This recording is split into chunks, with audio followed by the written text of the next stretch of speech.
Bueno, buenos días, ¿cómo están? Nos encontramos nuevamente para el tercer encuentro del taller psicoeducativo de regulación emocional ante situaciones de examen. En este momento voy a comenzar nuevamente la presentación yo. Luis me avisó que está volviendo de un turno médico, así que él se va a incorporar iniciado el encuentro.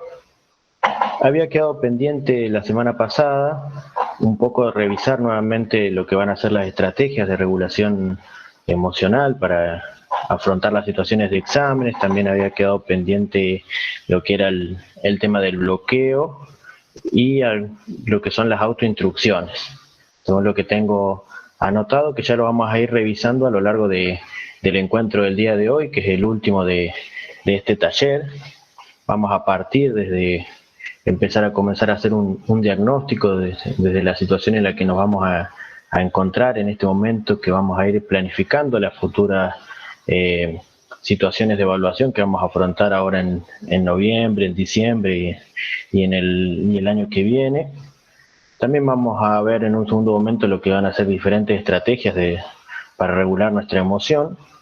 Y por último, finalizar con algunas recomendaciones para las distintas fases de evaluación que componen una evaluación, las que ya hemos visto, la de preparación, la confrontación, que fuimos viendo a lo largo de estos encuentros. Ahí voy a comenzar con la presentación. Recuerden que pueden intervenir por el chat para ir contando también sus experiencias y vayamos recuperando de manera individual a lo largo de esta jornada.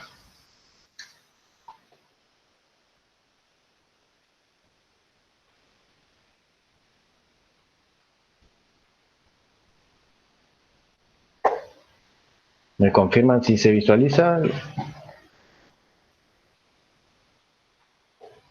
Buenísimo, muchas gracias Ari y Pilar.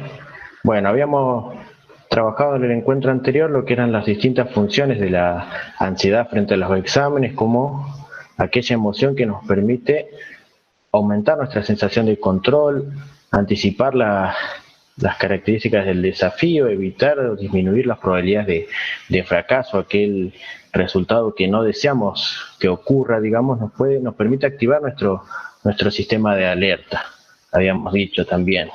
Habíamos recuperado también de qué manera se vuelve problemática cuando empezamos a basar nuestras conclusiones, a anticipar resultados en base a juicios poco realistas, que no estaban basados en cosas que estaban sucediendo, sino más bien en pensamientos o situaciones que nos hacían leer la realidad de una manera no tan acertada. También cuando el monte era muy elevado nos desorganiza nuestra conducta, es decir, que no podemos concentrarnos en la tarea, sino que nos concentramos más en lo que estamos sintiendo, en lo que estamos percibiendo en ese momento. También nos ocurrían estas situaciones de bloqueo, también donde no podíamos emitir o no podíamos reproducir o recuperar de nuestra memoria lo que habíamos estudiado. No voy a ahondar en este punto todavía. Sí, también habíamos visto aquellos factores que aumentan la ansiedad, como son los subjetivos y los contextuales, que tienen que ver con las estrategias de aprendizaje, las exigencias, la autocrítica, la autoeficacia, también la tolerancia a la incertidumbre, cuando no conocemos bien de cómo va a desarrollarse el examen, hay cuestiones que no vamos a poder anticipar, y aquellas contextuales cuando hay un clima de hostilidad versus un clima de mayor comodidad o tranquilidad para el rendir, cuando hay un clima de competencia también entre mis compañeros, cuando había sospechas de que va a haber preguntas malintencionadas o engañosas, dudosas o confusas, digamos, que nos iban a perjudicar también, cuando no es arbitraria la situación de evaluación, o cuando no hay inconsistencias en el desarrollo o incongruencia en lo que se propuso y lo que se terminó realizando en la instancia de evaluación por parte del equipo docente, que son todas situaciones donde no podemos ejercer un control y no vamos a poder dominar en ese sentido, sino que va a depender de cómo se desarrolle la situación de evaluación. Un poco Esta introducción es para ir recuperando lo que fuimos viendo en el encuentro anterior. Cualquier cosa ustedes me van interrumpiendo, me van escribiendo por el chat. Hoy vamos a partir de esta diapositiva, que tiene que ver con este diagnóstico que podemos realizar de los planes que vamos a hacer al momento de empezar a pensar en la próxima situación de evaluación. Ahora nos encontramos en el mes de noviembre, mes en que generalmente hay mesas de exámenes en las diferentes facultades, dado el contexto también se fue modificando el calendario académico, así que muchos deben estar finalizando el cursado, capaz con algún último examen parcial o recuperatorio, alguna instancia práctica también evaluativa para terminar de cerrar lo que es el año de cursado y empezar lo que son las diferentes instancias de exámenes finales. También un momento importante en la trayectoria de cada estudiante y donde vamos a empezar a conectarnos ya con las emociones que entran en juego en este proceso.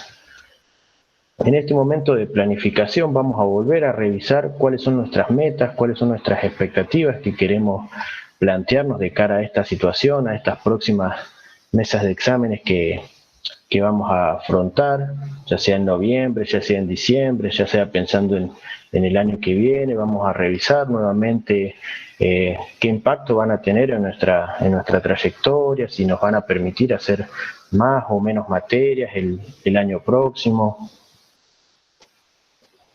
si nos van a permitir acceder a una práctica, si son nuestras últimas instancias de exámenes finales. Vamos a revisar nuevamente por qué nos proponemos rendir en esta instancia y de qué manera lo vamos a realizar.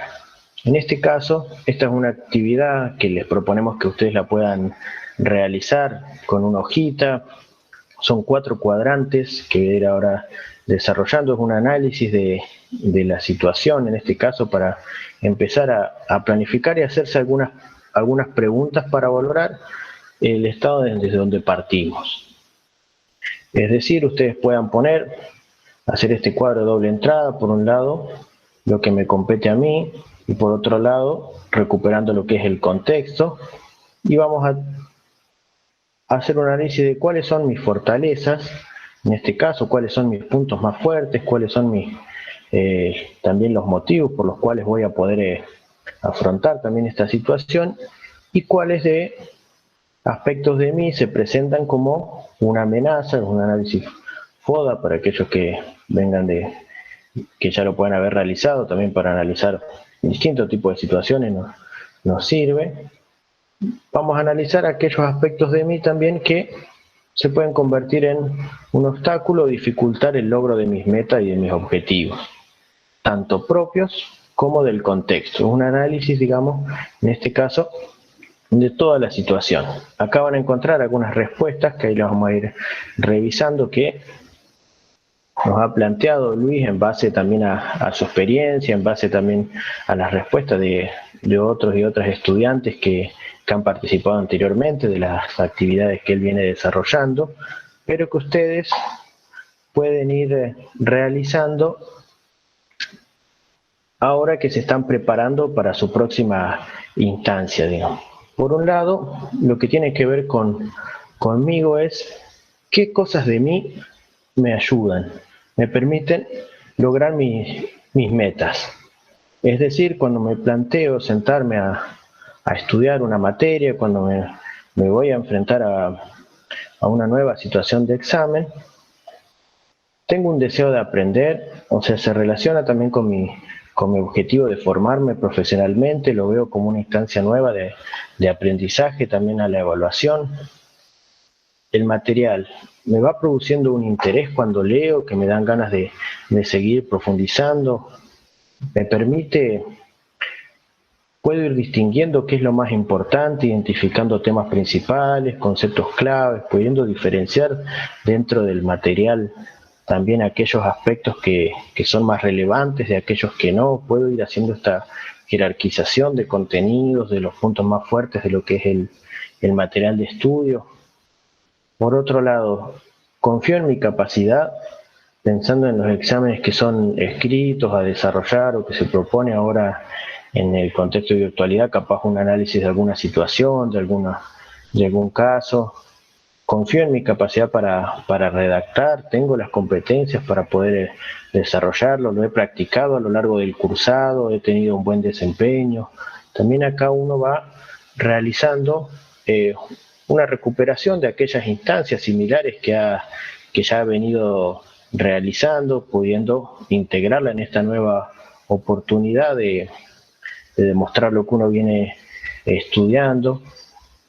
También pongo voluntad, o sea, le dedico tiempo, le dedico esfuerzo para poder prepararme para esta nueva instancia, y considero que a veces tengo suerte, que a veces las cosas me salen bien, me van saliendo de una manera que se correlaciona con mis expectativas. A veces se lo puedo atribuir a la suerte, a cuestiones también a veces religiosas o prácticas, digamos, también que atraigan, digamos, esta sensación de que uno tiene todo bajo control.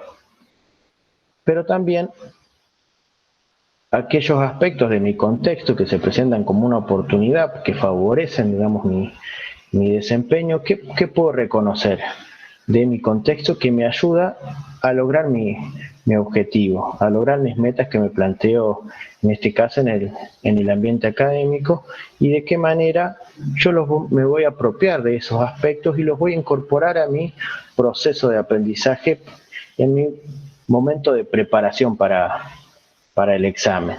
Tengo compañeros que he ido recuperando, que he ido conociendo durante el cursado, ya sea de la materia o de la carrera, que estén planificando capaz las mismas materias, que me puedan ayudar a estudiar. Piensen que acá todas estas estrategias que uno puede utilizar, cada uno las va a ir adecuando también a sus posibilidades, no necesariamente es una receta que funciona en todas las instancias, sino que cada uno, la idea es que pueda ir regulando en qué momento va a implementar cada una en su planificación, porque no todas estas estrategias funcionan de la misma manera en las diferentes instancias de preparación para un examen, y tampoco en los diferentes momentos. No es lo mismo si tengo un mes para estudiar una materia, que capaz me es más útil reunirme en un primer momento con mis compañeros, capaz al final para afianzar algunos conceptos o practicar. Uno va a ir regulando esos momentos en los cuales va a incorporar, digamos, otros tipos de ayuda, en este caso propias del contexto. También por otro lado, sí, los profesores, si estoy en el aula virtual, tengo el contacto, el mail, digamos, de mis profesores, y responden mis consultas, están atentos o dispuestos a plantearles consultas que puedan surgirme del material. Puedo realizar ese tipo de consultas con mis docentes.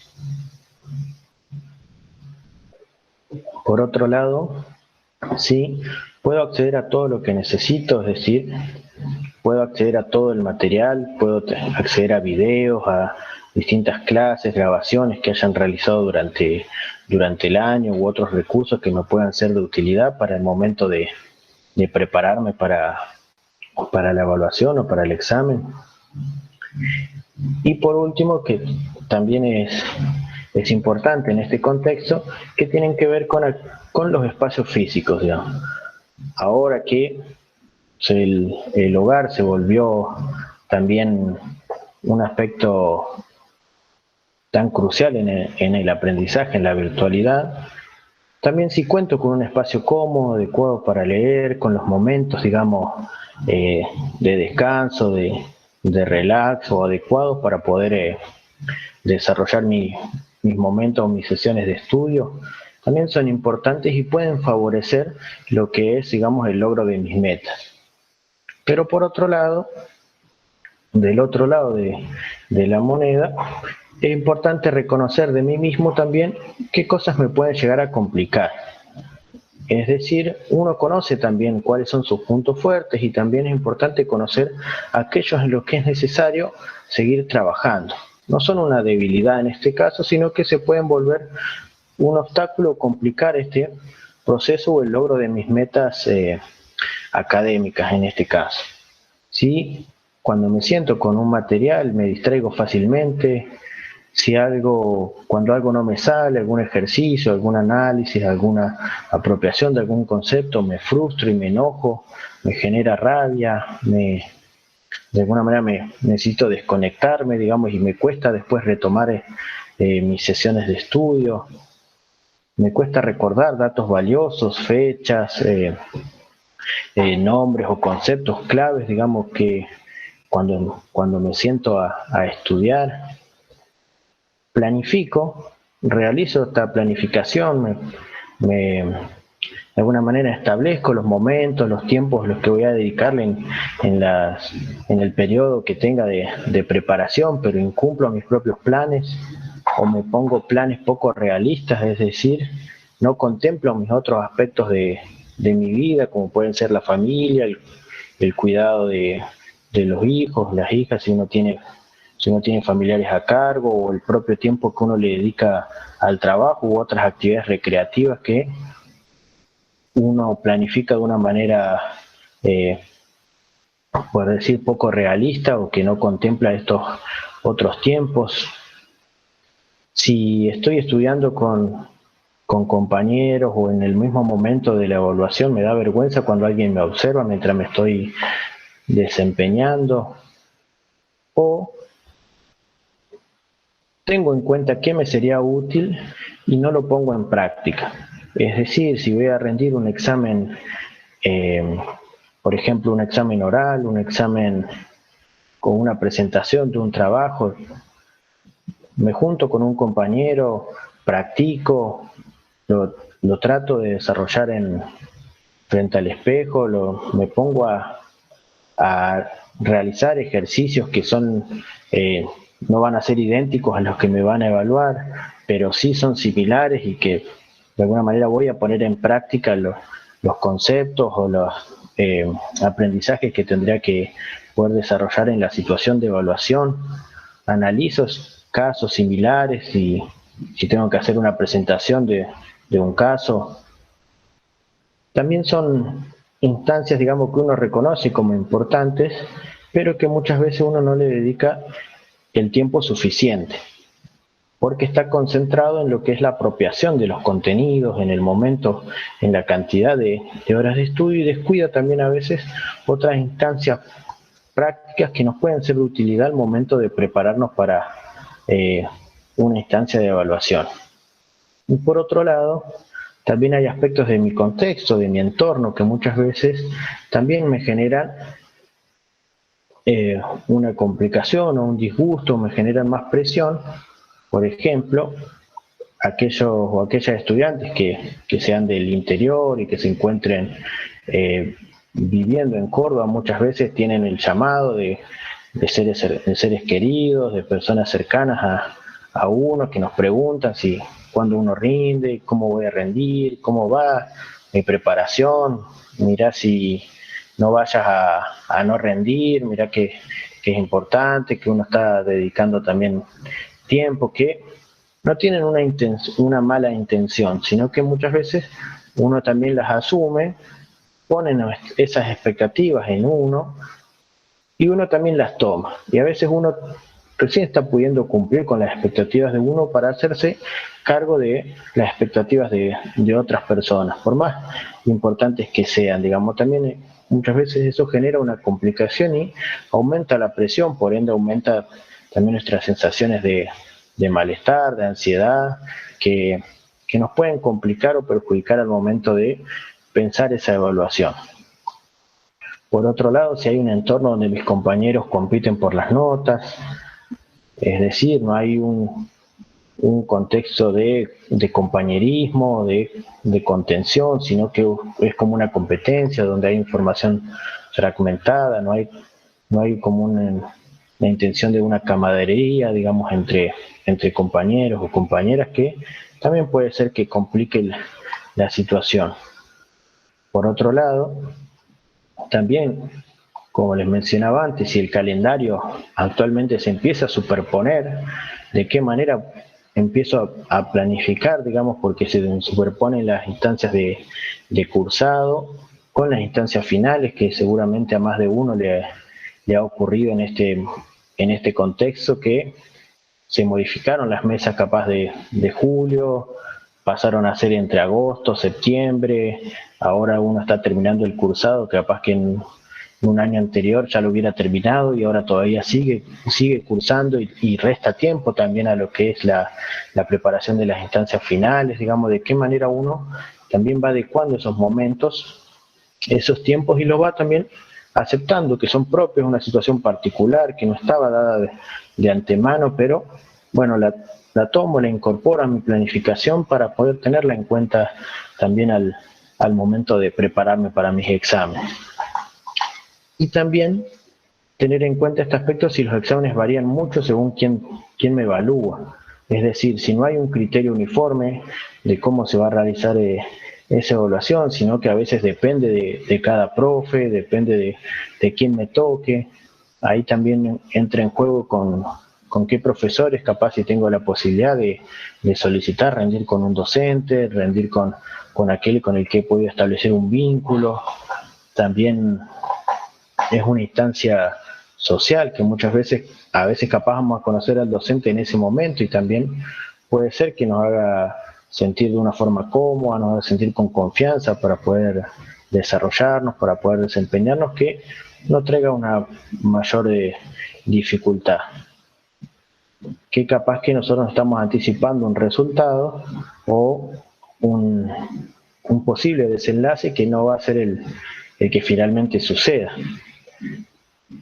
Ustedes pueden agregar seguramente algunos otros aspectos que ustedes consideren que les favorecen, que les dificulten, que se vuelven una amenaza para sí mismos. Es importante que lo puedan realizar a este esquema, a este cuadro, en este momento que se encuentran planificando, digamos. Si ustedes quieren comentar alguna situación, qué cosas de ustedes mismos les resultan de ayuda, aquellas de su contexto, cuáles consideran que se vuelven una amenaza tanto de sí mismo como del entorno, nos permite aumentar nuestra sensación de control y también comprender qué aspectos de mí puedo mejorar, puedo desarrollar, puedo ir teniendo en cuenta para poder desempeñarme de una mejor manera, que no necesariamente son aspectos fijos, digamos.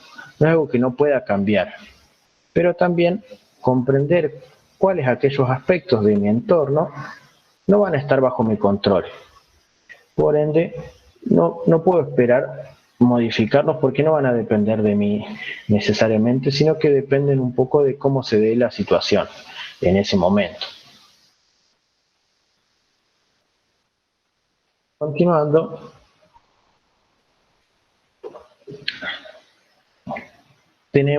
consideramos que para poder ir desarrollando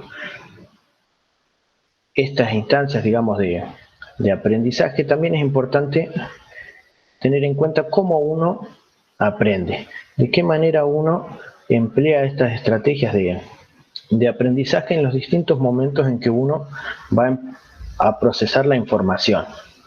Es decir, tenemos, por un lado, distintas fases en las cuales vamos a ir apropiándonos de los contenidos. Por un lado, tenemos una primera etapa de codificación de la información, es decir, esa primera lectura exploratoria, analítica, donde tomamos apuntes en clases, ese primer contacto que tenemos con el material, donde podemos empezar a dimensionar, empezar a reconocer de algunos aspectos claves de nuestro apunte, de nuestros materiales de estudio. Un segundo momento tiene que ver con la organización de ese contenido a través de esquemas, a través de cuadros, a través de sinopsis, digamos, a través de síntesis, de qué manera vamos a empezar a deconstruir, o sea, descomprimir todo el material. Acá entra en juego también, después que estos esquemas, estos cuadros, esta síntesis que muchas veces uno considera que llevan tiempo, que nos requieren muchos insumos, son los que nos permiten de alguna manera no vamos a evitar, pero sí poder recuperar la información en el momento en que tengamos que utilizarla de una manera más fácil, porque vamos a tener diferentes vías de información. Y acá tiene que ver en este caso con lo que ustedes mencionaban anteriormente como el bloqueo, como aquella sensación donde la información que quería transmitir, aquello que quería comentar, se me fue. Se me fue, no lo puedo recuperar, hago el esfuerzo por querer de alguna manera expresarlo y no me sale nada, no me sale ninguna palabra, que es una sensación que puede ocurrir durante la instancia de evaluación, puede ocurrir mientras estoy estudiando, puede ocurrir mientras me encuentro en el examen, digamos, lo importante es reconocer que es una sensación que no es permanente.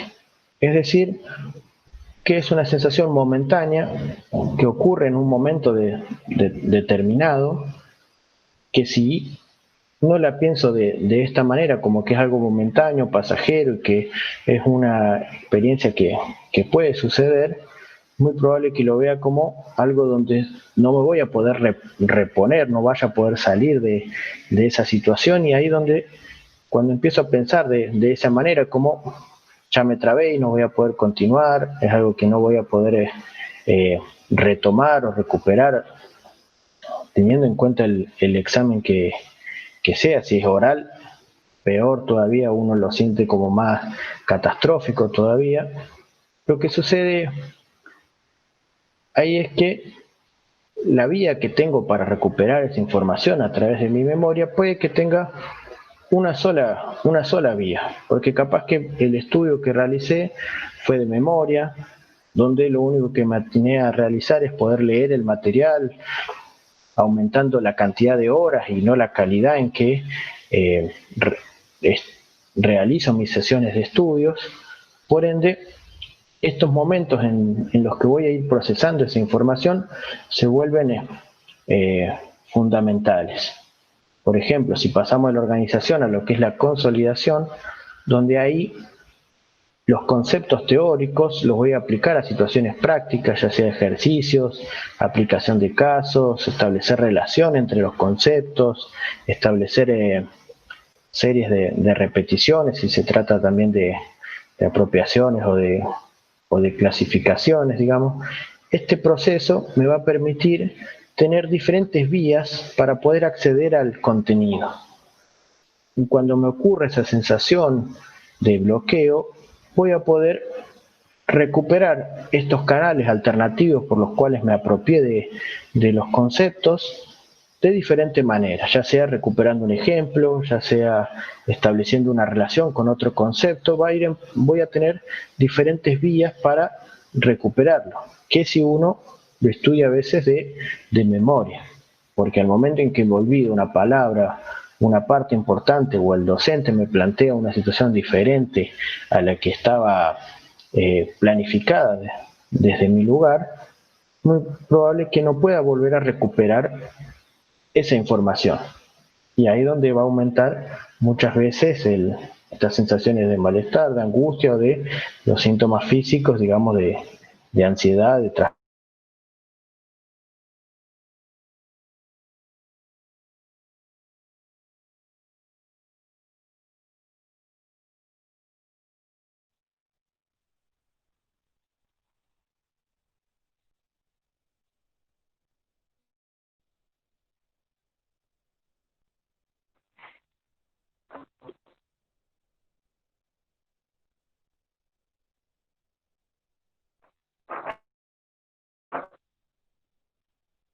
Hola, buen día. Ahí me estoy sumando yo que recién puedo llegar. Parece que sí se ha cortado la transmisión que estaba haciendo Ricardo. Eh, Seguramente ya se va a poder volver a conectar.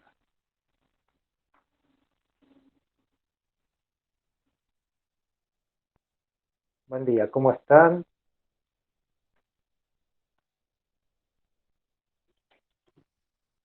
Ahí parece que está volviendo Ricardo. Hola Ricardo, buen día. ¿Estás pudiendo conectar?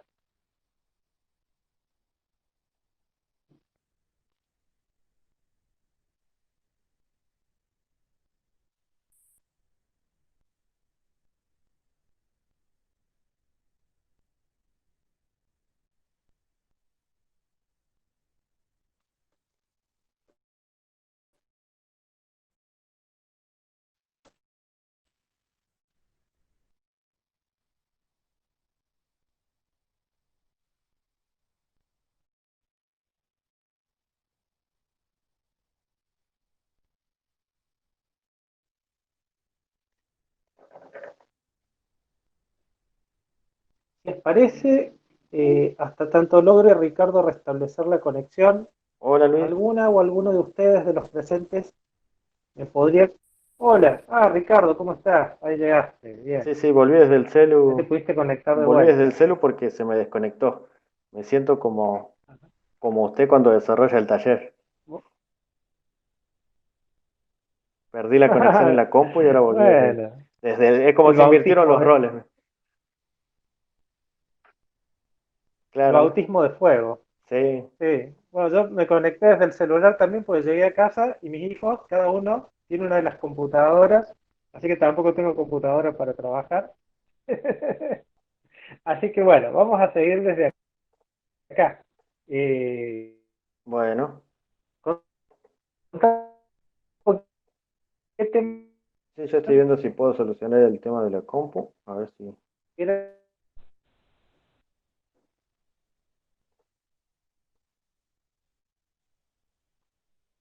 ¿Cómo Luis?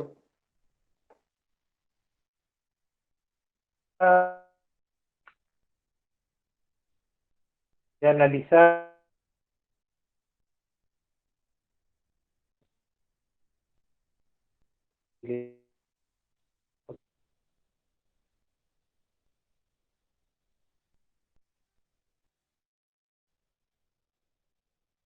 Hola.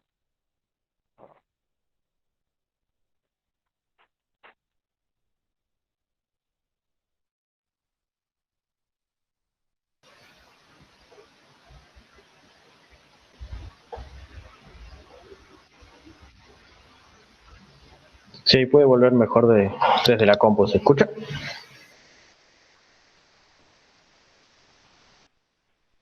Sí, se escucha bien. No, no se ve Sí, imagen, ahí pero se pongo la escucha. presentación de nuevo. Te pregunto, bueno, te preguntaba que sobre qué asunto en este momento. Bien. Las estrategias de aprendizaje. Sí, habíamos llegado hasta este punto, no sé hasta qué punto se escuchó. Bueno, No sé si... ¿querés seguir Bueno, pero si alguien puede comentar hasta dónde se cortó.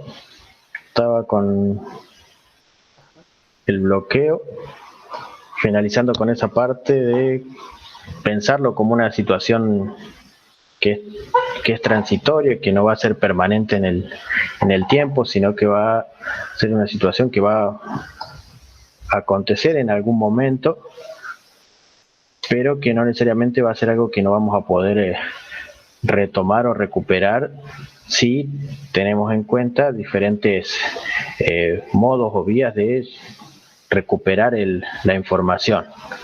Es decir, que realizamos anteriormente ejercicios, analizamos casos, relacionamos conceptos entre sí, nos va a permitir poder recuperar la información por vías alternativas cuando nos aparezca esta sensación de bloqueo, que no podemos volver a recuperar la información.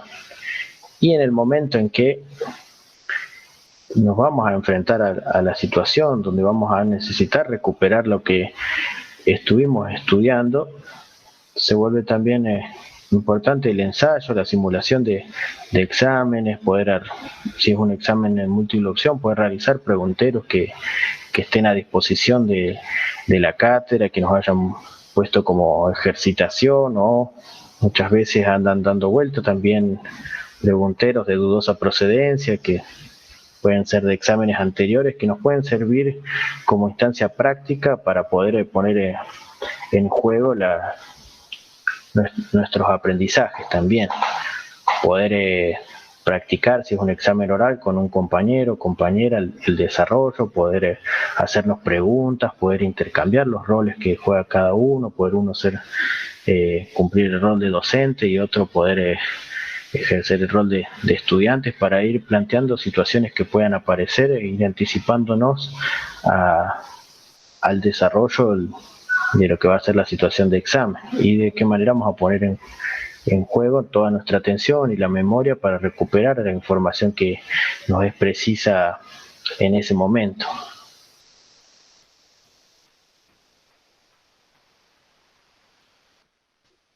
Como para agregar un poquito, Ricardo, sobre la función del bloqueo y por qué ocurre, no sé si has hecho mención previamente.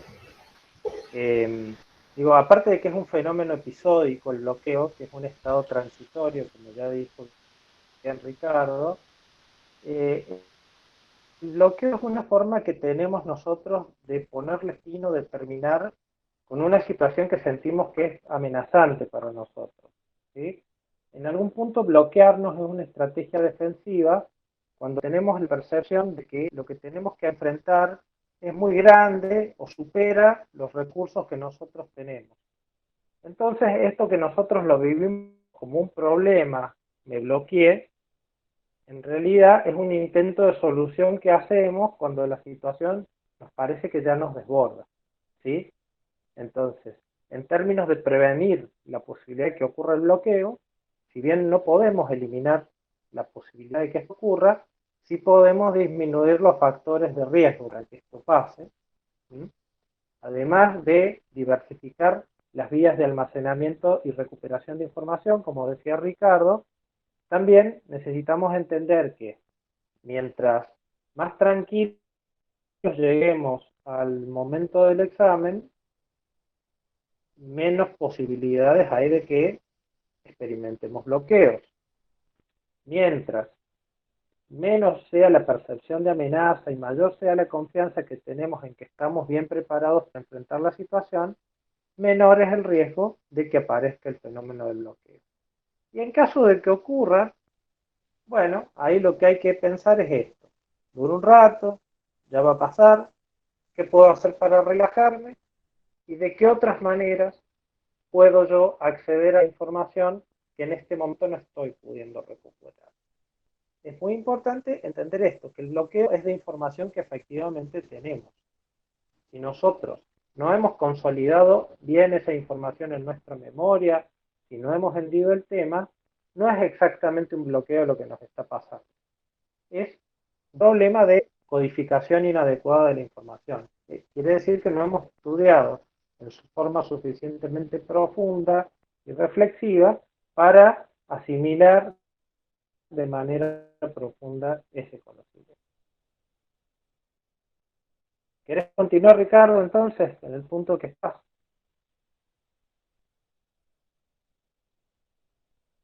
Ricardo, ¿estás ahí? Sí. Sí, no, pero anda medio más o menos la conexión, pero bien. Sí. Inestable. Ahí continúo.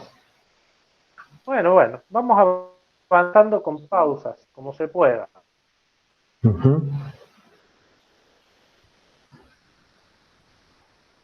Bueno, también en estos momentos hay diferentes estrategias que podemos utilizar para regular nuestra emoción, aquellas que hemos visto que pueden entrar en juego en las diferentes instancias que nos vamos a encontrar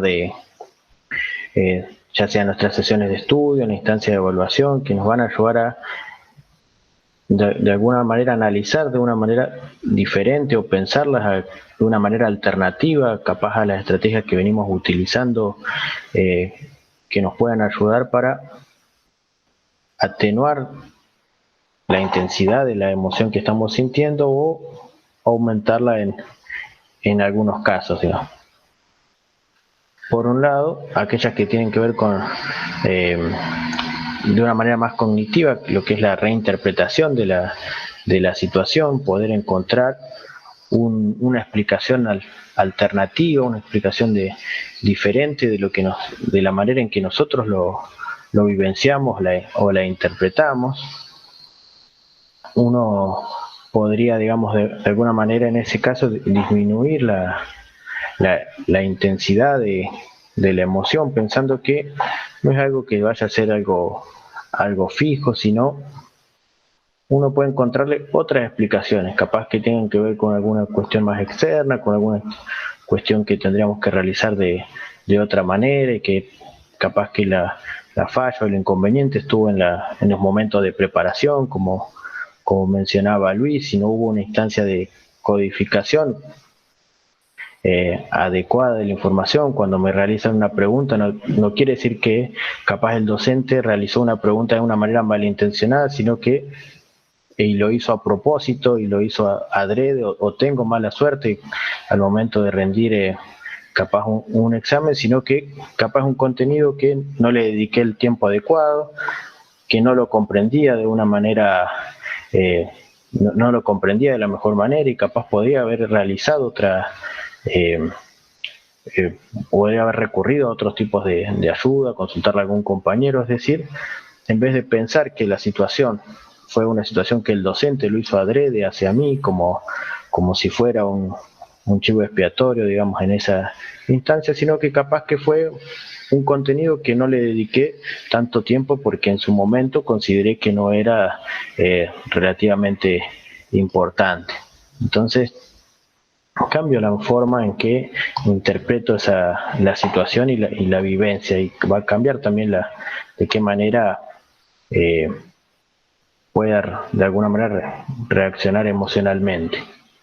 Por otro lado, el poner en perspectiva tiene que ver con que mi desempeño en este caso también está hilado en una trayectoria, es decir, esta no es ni la última instancia capaz en la que vaya a rendir, sino que he venido de una serie de experiencias anteriores que, ya sea si me encuentro a la mitad de la carrera o me encuentro en las últimas instancias, que he podido afrontar de una manera adecuada, puedo tener un buen desempeño, y si ahora no obtengo el desempeño adecuado, no quiere decir que sea algo permanente, sino que puede haber sido una situación particular, puede haber sido una situación única, es parte de los resultados que uno puede tener como posible, no es el que uno desee en este caso, pero no necesariamente esta situación nos vaya a definir de ahora en adelante hacia cómo va a ser nuestro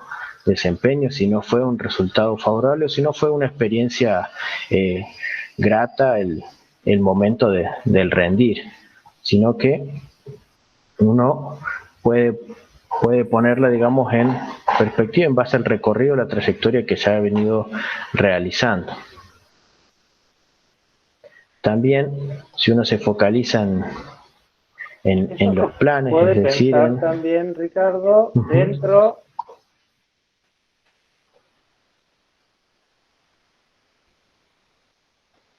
No, digo, sí, que sí. quería agregar ahí, digamos, que la puesta en perspectiva se puede hacer dentro del mismo examen también, ¿no? ¿Qué quiere decir esto? Aunque el examen pregunta que me hagan no la sepa. Entonces piensa automáticamente, uy, esto está perdido, no voy a probar más, ¿sí? No tengo nada que hacer. Poner en perspectiva quiere decir recordar, el examen tiene 5 preguntas. Tengo 4. Es de totalidad del proceso, más allá de que en este momento lo que me está pasando no sea favorable para mí, recordar que esto es un componente más en algo más complejo. Como lo es el examen en mi carrera, lo es una pregunta que no sé dentro del examen. Continuamos, Ricardo. Sí, ahí se puede agregar de no dar por perdido por capaz que la primera pregunta que uno no sepa quiere decir que no va a poder responder el resto del examen, o que si uno no responde una pregunta en un examen de 5 preguntas sea el fin del mundo, digamos. En ese caso no puede aprobar el examen con una buena nota.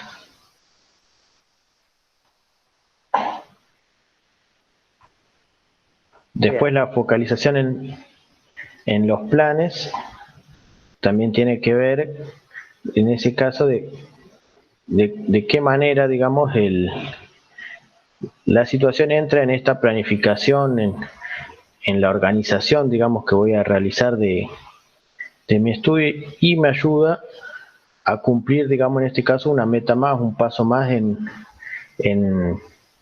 como esto en el objetivo que me proponga, que es un poco también lo que veíamos al principio, de qué manera ahora voy a organizar mi, mis instancias, digamos, de evaluación finales, ahora en noviembre o diciembre, digamos, de qué manera voy a ir planificando y si me voy a centrar también en cómo va a ser ese proceso, en este caso, de estudio, digamos. En vez de pensar o anticiparme a la situación, sino cómo voy a ir realizando este proceso de mis sesiones de estudio.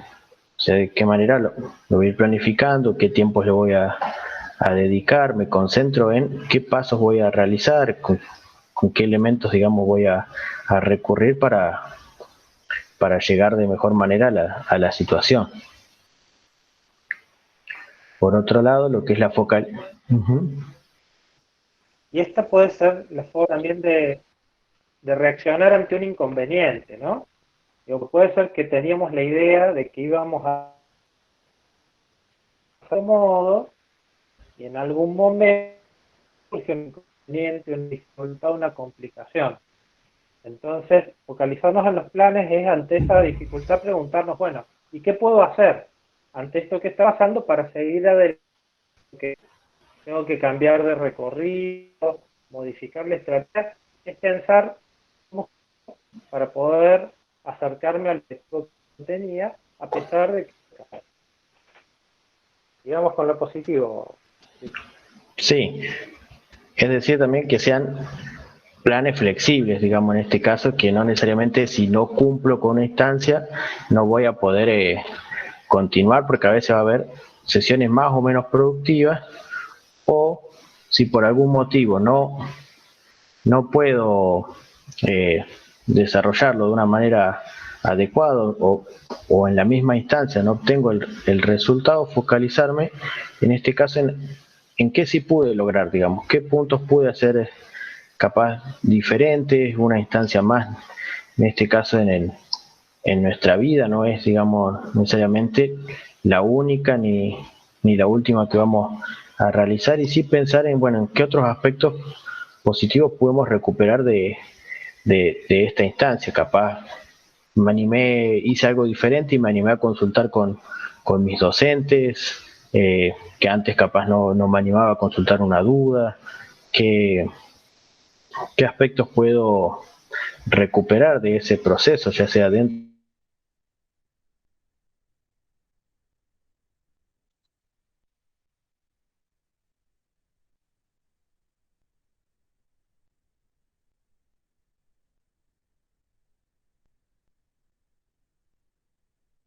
¿Hola?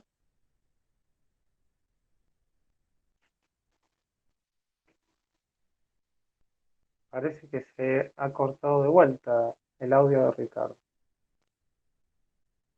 Bueno, retomo yo mientras tanto.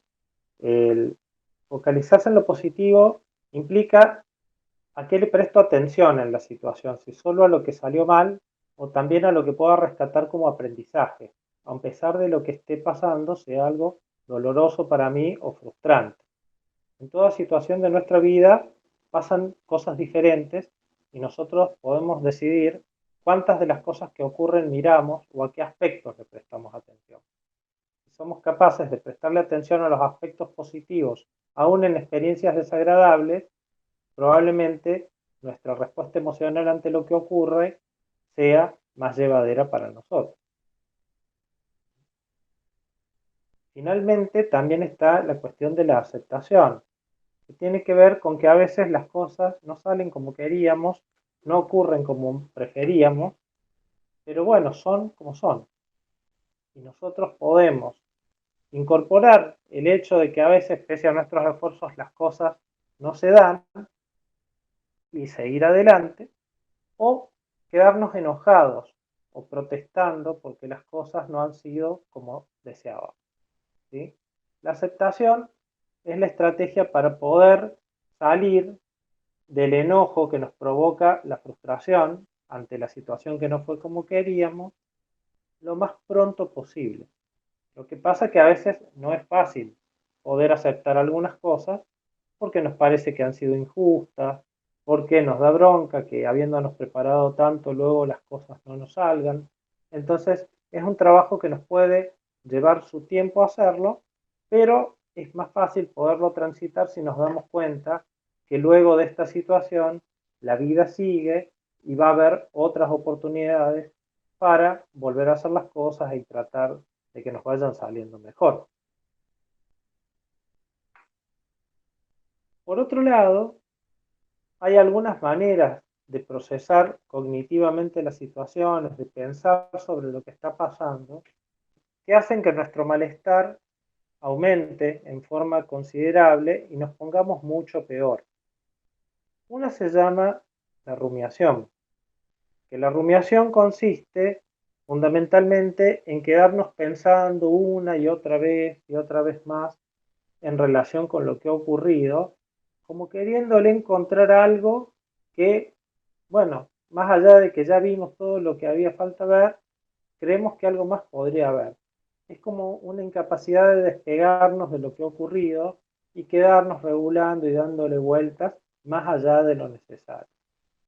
Entonces, si uno hace mucho esto, es probable que sus sensaciones de malestar se extiendan en el tiempo. Un ejemplo clásico que solemos dar es cuando termina una relación de pareja. Bueno, la otra persona nos dice que ya no quiere seguir con nosotros, o nosotros decimos, la verdad que no está bueno seguir y decidimos terminar.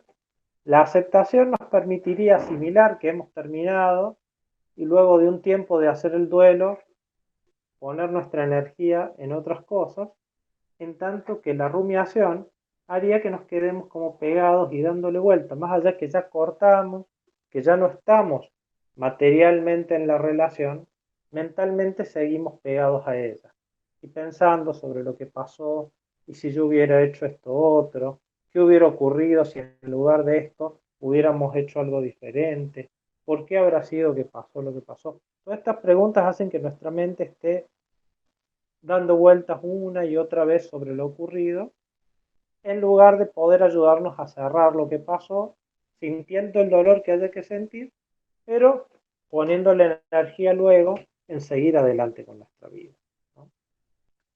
La catastrofización es otra manera de pensar que acrecienta el malestar y tiene que ver cuando rápidamente nos imaginamos los peores escenarios ante el surgimiento de alguna dificultad.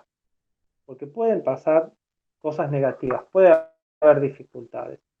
No quiere decir que eso sea el indicio de que está por comenzar algo peor todavía, o que rápidamente la cuestión va a desmejorar. Puede haber sido una dificultad transitoria que luego se resuelve y las cosas siguen bien o no. Entonces, el catastrofismo es esta manera de amplificar el riesgo y el peligro y creer que lo peor es inminente. Cuando nos ponemos a pensar de esta manera, generalmente aumenta mucho nuestra angustia y nuestra ansiedad. Imagínense que ustedes han dejado su auto estacionado afuera de la casa y de repente ven que hay una nube bastante cargada de color negro y se imaginan, esto seguramente tiene granizo, me va a arruinar el auto, con todo lo que me costó comprarlo, ya veo, va a quedar hecho un desastre si el granizo le cae encima y lo arruina, entonces salgo corriendo, abandono lo que estaba haciendo y me voy a encender el auto y a tratar de ponerlo debajo de un árbol o bajo techo para evitar que el granizo lo deteriore. Y después me doy cuenta que en realidad era una nube muy negra, muy cargada, con un poco de agua, que vino, que pasó, que descargó un poquito de agua y no pasó más nada. Pero yo reaccioné como si fuera evidente que una tormenta de granizo ya estaba por caer arriba de mí. Eso es el catastrofismo. ¿Mm? Otros mecanismos de pensamiento que contribuyen a incrementar el malestar son la culpabilización, tanto de los otros como de mí mismo. A veces, fíjense, ustedes se darán cuenta cuando, imagínense, ustedes van a buscar algo que necesitan en el lugar que habitualmente lo guardaban, ¿sí? Y ese objeto no está. Esto produce primero un estado de frustración. Digo, pues, yo pensé que estaba acá y ahora no lo encuentro. ¿Cuál suele ser una reacción frecuente? ¿Mm? ¿Quién lo sacó? ¿Por qué no lo guardaron donde iba? Y me empiezo a enojar con alguien de mi grupo familiar si creo que esa persona se lo llevó. O empiezo a echarme la culpa a mí mismo. O digo, siempre el mismo despistado. Soy un despelote, siempre dejo las cosas en cualquier lado y por eso nunca las encuentro. Y si me pongo medio catastrofista, ¿y cómo voy a hacer ahora que no puedo encontrar este objeto? ¿Cómo voy a resolver lo que tenía que resolver? Esto me va a crear muchos más problemas. Fíjense entonces cómo esto se va alimentando una cosa con la otra. Si la situación fue la de un examen, ¿m? Y no obtuve el resultado que quería y me fue mal, y diré probablemente, claro, no, es que el profesor me preguntó cualquier cosa, me bochó, ¿sí? Es culpa del profesor que yo me sienta así de mal porque me preguntó cosas que no correspondían, o muy finas, o me trató mal, ¿sí? O me eche la culpa a mí. Es decir, claro, yo sabía que tenía que estudiar esto, ¿por qué no lo hice antes? Estos mecanismos se activan de forma automática y no podemos evitar hacerlo al principio. Lo que podemos hacer es ir aprendiendo a terminar lo antes posible con estos pensamientos, a no extenderlos más en el tiempo, a no alimentarlos, porque van a hacer que nos sintamos peor y que podamos luego empezar a tratar de reemplazarlos por pensamientos un poco más adaptativos. Como por ejemplo decir, bueno, ya está, ya no puedo hacer nada, las consecuencias que esto tienen son negativas, pero tampoco son una tragedia, no es para tanto, vamos a ver qué podemos hacer. ¿Bien? Por otro lado, en el cuadro que estaba presentando Ricardo, había una serie de estrategias llamadas conductuales de regulación emocional. Acuérdense que regulación emocional es todo lo que intentamos hacer nosotros para influir en nuestro estado anímico, en nuestras emociones, para disminuir, abreviar el impacto de las emociones negativas y para potenciar las emociones positivas. Entonces, si yo quiero, supónganse, aumentar mi motivación para enfrentar una tarea, y yo podría pensar cosas como, bueno, yo soy capaz de hacer esta tarea. Esta tarea seguramente, aunque me cueste un poco, la voy a poder resolver. Eso es un pensamiento en relación con la tarea que intenta mejorar mi estado motivacional. ¿Mm? O voy a decir, bueno, yo sé que la tarea es compleja, la pongo en perspectiva, entonces lo más sensato es ir haciéndola de a poco, en pequeños episodios o en pequeñas dosis, para concentrarme e ir logrando avanzar paso por paso, sin apurar. Ahí estoy pensando sobre la tarea de una manera tal que me ayude a mantener mi motivación. Vamos entonces a las estrategias conductuales, que serían las conductas o comportamientos que también pueden influir en mi estado emocional. Cuando hablamos de aproximación, queremos decir que, bueno, si hay un problema o si hay alguna dificultad, puedo empezar ya ahora a hacer algo al respecto si sé qué es lo que puedo hacer para que esto mejore. Por ejemplo, si creo que no voy a llegar o que tengo poco tiempo, ¿qué puedo hacer? Bueno, ponerme a estudiar. Ya veré luego si el tiempo me alcanza o no. Ya veré luego si logro ver todos los temas o pude ver solo una parte, pero necesito focalizarme en la acción, en hacer algo que me ayude a acercarme a lo que quiero, que es estar preparado y poder rendir. Si estoy frente a un problema que no logro resolver yo solo, también me puedo orientar a buscar ayuda. Esta es otra estrategia de aproximación. Es decir, bueno, tengo un problema, lo quiero resolver, los recursos que yo tengo no son suficientes, o resolverlo solo me va a llevar mucho tiempo. ¿A quién puedo acudir que me dé una mano para poder resolver esto. ¿Mm? ¿Quién sabe hacerlo? Esa persona, ¿tengo cómo ubicarla? ¿Estará disponible esa persona para ayudarme? Y aquí aparecen a veces algunos obstáculos internos que podemos tener para buscar ayuda. Por ejemplo, decir, no, no hay nadie que me pueda ayudar. No conozco a nadie. O conozco a gente, pero digo, no, seguro están muy ocupados. No me van a dar bola a mí. ¿Mm?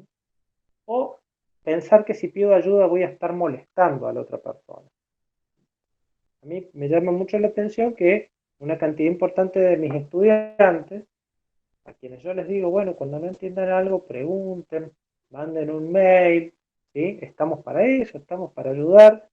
Digamos, si ustedes están leyendo algo o tratando de resolver un ejercicio y no les sale, bueno, plantéennos qué es lo que necesitan.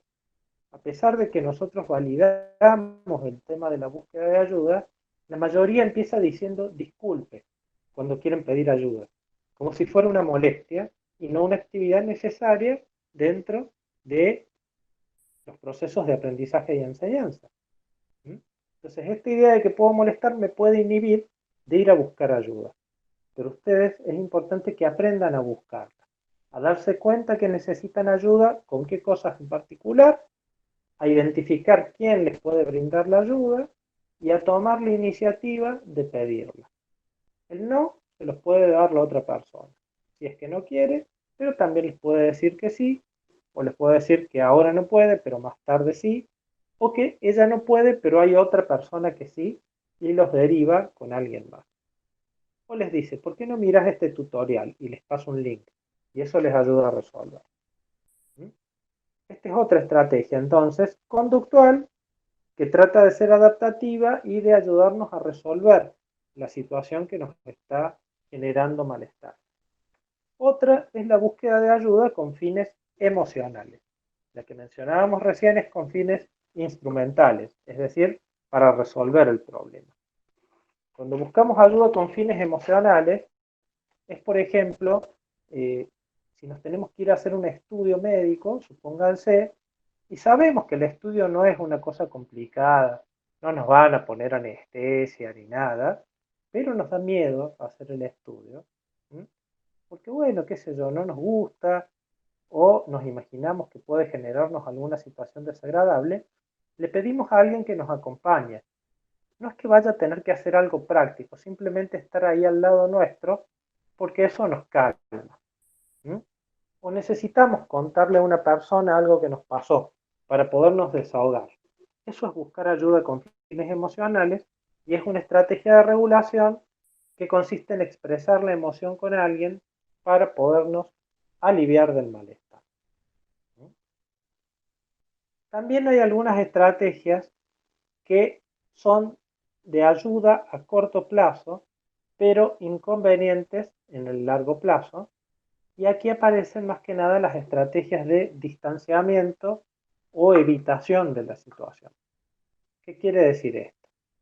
Hay una tarea que yo tengo pendiente, hay algo que sé que es necesario hacer, pero cuando pienso en hacerla siento algo desagradable o siento aburrimiento porque creo que no es una tarea eh, grata para hacer, o siento temor porque creo que no la voy a poder hacer bien y me imagino que voy a fracasar, o siento vergüenza porque al hacerla me tengo que poner ante la mirada de otras personas. Entonces, para aliviar este malestar, ¿qué es lo que hago? La pateo, la pospongo o trato de esquivarla. Esto funciona, hace que el malestar a corto plazo disminuya, pero a largo plazo crea un problema peor, porque voy perdiendo la confianza en mi capacidad para poder hacer frente a la situación. Entonces, me voy a aliviar, pero no voy a construir confianza y voy a empezar a acumular asuntos pendientes que, bueno, si la suerte me ayuda un poco, capaz que se resuelven solos, pero si no se resuelven solos, me van a quedar en la lista de temas que todavía tengo que enfrentar. Esto es lo que pasa cuando no voy a rendir los finales, después que regularicé. Me preparo, pero no me animo a ir a rendir, bueno, en el momento voy a bajar la ansiedad que me provocaba rendir, pero a largo plazo voy a tener más materias para rendir en el próximo turno. Y eso me va a generar un nivel mayor de presión. ¿Bien? ¿Has podido regresar, Ricardo? No logro ver si entre las personas presentes estás y estás conectado o no. Sí, acá te veo, Ricardo. ¿Querés activar el micrófono para continuar? Bueno, Luis, ahí justo pude volver. Bárbaro. Ustedes ya nos conocen y tendrán paciencia. Vamos y venimos y vamos haciendo lo que podemos en la medida que la conectividad nos lo permite. Y así puede ser que ocurra en medio de las evaluaciones también. Tanto para ustedes como para los docentes, si le ponemos comprensión de ambos lados, buena onda y flexibilidad, probablemente las cosas se vayan resolviendo. Continúa, Ricardo, entonces. ¿Pasamos a este punto, Luis? Sí. Creo que ya terminó. Bien, también hay que tener en cuenta que hay algunos factores que contribuyen a incrementar el malestar, estas sensaciones estas emociones que no queremos de alguna manera experimentar ante las evaluaciones, ante las situaciones de examen, que por un lado pueden tener que ver con la desorganización o la no planificación o el estar desatentos, digamos, de las fechas importantes, de las instancias, digamos, en las que tendría que rendir y que me toman por sorpresa. Van a aumentar estas sensaciones de falta de control y de no planificación de las instancias. Y por otro lado, si nos sumergimos en una gran cantidad de tareas, ya sea laborales, ya sea muchas materias, ya sea que queremos rendir, sacar muchas materias porque capaz la virtualidad nos permitió cursar una gran cantidad de materias, también va a aumentar porque de alguna manera no vamos a tener el control y no vamos a tener el tiempo disponible para poder hacerle frente a todos los requerimientos, a todas las demandas que nos plantea también el contexto, las mismas exigencias, ya sea laborales, ya sea familiares, ya sea académicas, digamos. De alguna manera no vamos a dar abasto en este caso, si no lo ponen en simples palabras, para poder hacerle frente a la tarea, y eso va a disminuir nuestra sensación de control y va a aumentar de alguna manera también el malestar, va a incrementar, digamos, lo que es la ansiedad.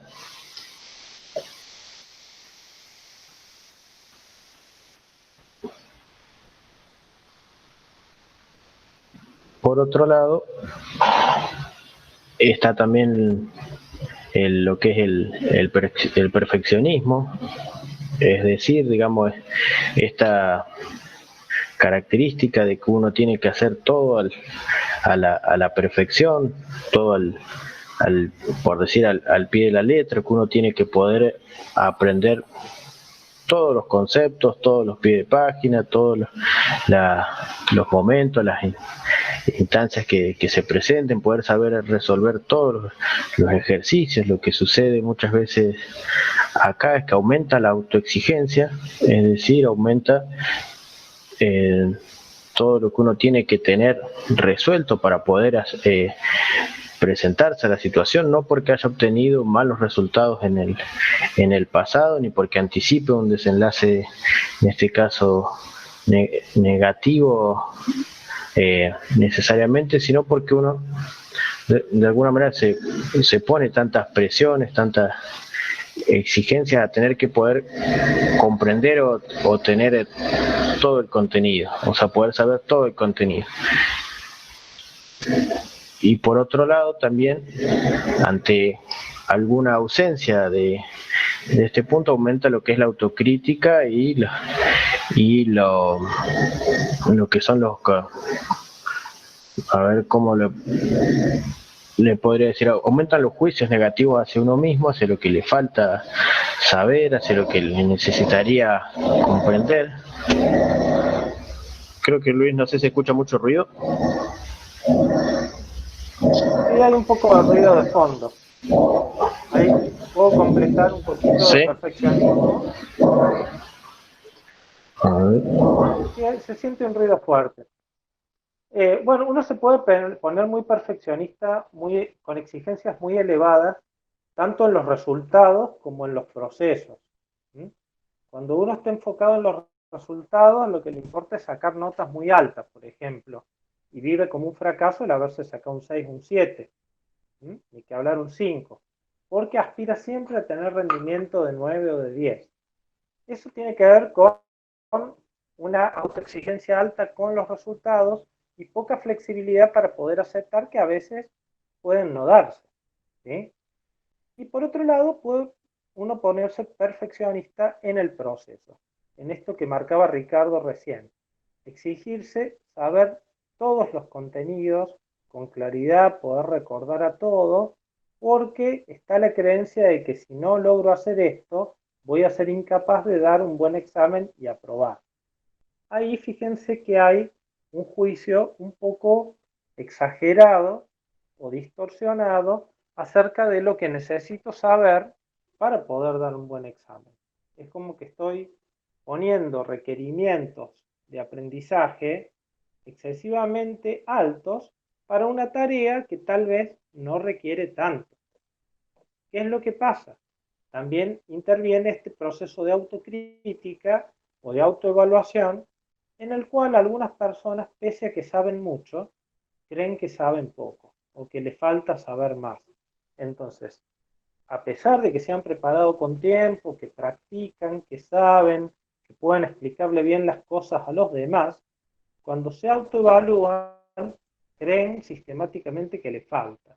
Entonces tienen que estar más tiempo estudiando o esperar al próximo turno. ¿Mm? Y ocurre esta situación paradójica, ¿no? Y que incluso le da bronca a mucha gente.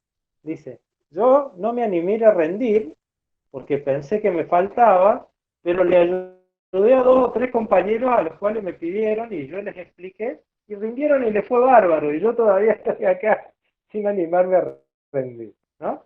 Entonces, esta es una dinámica que hay que tratar de ir corrigiendo, flexibilizando un poco los criterios y los procesos de autoevaluación, entendiendo de que uno puede ir mejorando durante toda su vida si quiere llegar a la excelencia, pero que a veces no hace falta tanto para poder ir a rendir un examen. ¿Mm? Cada uno tiene derecho a buscar el mayor rendimiento posible al que aspire. No estamos diciendo que haya que volverse mediocre. Estamos diciendo que las exigencias uno las puede ir adecuando al contexto y al momento. Y si quiere lograr algo de muy alta calidad, saber que tiene que trabajar con tiempo, de a poco, y que va a ir mejorando progresivamente si se dedica con esmero a hacer. ¿Bien? ¿Querés que pasemos a la próxima, Ricardo? Bien. Este esquema entonces reduce un poco lo que va haciendo la vida de cualquiera de ustedes, o de nosotros también, ¿no? Porque los trabajadores también convivimos con el estrés y estamos tratando de responder de manera simultánea a múltiples demandas. Entonces, ¿en qué consiste conservar la salud en medio de esto? Sería la pregunta, ¿no? Consiste en dejar de atender algunas cosas, ¿sí? Decir, bueno, la única manera de mantener mi salud es hacer menos cosas, poquitas, pero tranquilo. Entonces no voy a estar muy estresado con mi vida. ¿Sí? Y eso puede ser una buena solución, pero también puede tener un costo, que es que nos lleve mucho tiempo poder lograr algunos objetivos. Entonces, ¿habrá alguna posibilidad de estar haciendo varias cosas a la vez? Es decir, cursando materias, intentando rendir, cuidando de nuestra vida personal, cuidando de nuestra vida social, cuidando si tenemos personas menores a nuestro cargo o mayores que necesitan nuestra asistencia, mantener ese cuidado, manteniendo en condiciones higiénicas nuestra vivienda, cumpliendo con nuestro laburo, si es que laburamos también aparte de estudiar. ¿Cómo hacemos para poder mantener el equilibrio cuando estamos ante múltiples demandas? ¿No? Y acá No hay recetas, simplemente hay principios o ideas que nos pueden ayudar a ver qué es lo mejor para cada uno de nosotros en cada momento. ¿Mm? Y la estrategia tiene que ver con ver cómo soy, qué recursos tengo, qué habilidades, qué disponibilidad de energía y de tiempo tengo, qué cosas quiero hacer, cuántas cosas son las que me importan, y a partir de ahí poder empezar a establecer algunas prioridades para este momento puntual en el que estoy viviendo. Poderme preguntar de todo lo que quiero hacer, cuántas de esas cosas son las que hoy creo que voy a poder hacer, medianamente armonizándolas y compatibilizándolas con la energía que tengo y cuidando de mi salud mientras lo hago. ¿Mm? ¿Podré terminar de rendir los parciales y regularizar 3 materias, 4? Genial. O esto es mucho y necesito quedarme con 2 para poder terminarlas bien y las otras tal vez resignarlas. ¿Mm? Si quiero prepararme para rendir algunas materias, bueno, ¿cuál elijo para empezar ahora? ¿Cuál dejo para después? ¿O cómo combino una materia que sea más demandante y pesada con alguna más liviana para que con algunos pocos días de diferencia tal vez pueda rendir las 2 materias? ¿Cómo hago para organizar mi día de estudio de manera tal de tener algunas cuantas horas productivas de estudio y tener horas de descanso, tiempo para comer tranquilo, ¿sí? Tiempo para salir a dar una vuelta, caminar, despejarme, tiempo para poder dormir, tiempo para poder resolver otras cosas que también van pasando en mi vida? ¿Cómo me voy organizando y estableciendo objetivos razonables día por día que yo pueda ir cumpliendo? ¿Sí? Y acá aparece luego el proceso de autorregulación. Yo puedo tener una idea, pero cuando la pongo en práctica, las cosas funcionan como las había pensado, o surgieron cosas imprevistas y tuve que cambiar. O terminé antes de lo que pensaba y me sobró tiempo. Entonces, la autorregulación será nuestra capacidad de ir actualizando el plan de trabajo en función de cómo me vaya cuando lo implemente. Necesito tener claros los objetivos, las metas y estar flexible para ir acomodando el procedimiento en función de cómo vaya funcionando y de lo que surja. Estas son como ideas generales, como principios, como conceptos. Después tenemos toda una serie de recomendaciones que me parece que no vale la pena, Ricardo, que las pasemos ahora filmina por filmina, pero que están al final de esta presentación y están en los cuadernillos que Ricardo les envió, de sugerencias, de cosas que creemos que son útiles para ir haciendo antes, durante y después de haber rendido un examen, escrito, oral, múltiple choice, informatizado. Es decir, tratamos de contemplar los distintos escenarios y poner sobre la mesa una serie de prácticas que creemos que son útiles, que ayudan, que contribuyen a poder tener una mejor experiencia cuando vamos a rendir. Esos les sugerimos que por ahí los vayan leyendo. Y sí me gustaría que destinemos el último rato de este encuentro para una cosa un poco más interactiva, para poder escucharles un poco, para poder ver qué cosas han encontrado en este taller que por ahí les han resultado útiles, y si tienen alguna pregunta o alguna cosa más que quieran plantearnos para que respondamos, de alguna inquietud personal, que aprovechemos para conversar un ratito más sobre estas cosas. ¿Están de acuerdo? Pasamos a esa etapa. ¿Mm? Pediríamos que vayan o activando su micrófono cuando hablen, o si quieren escribir en el chat, después le pido a Ricardo que lo vaya leyendo.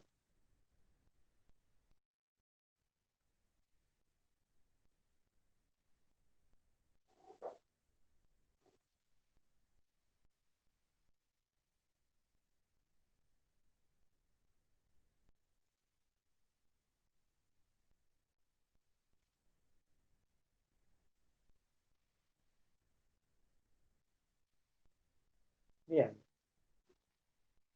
Tenemos 15 participantes más o menos conectados, conectadas. Si no se nos han dormido mientras hablábamos.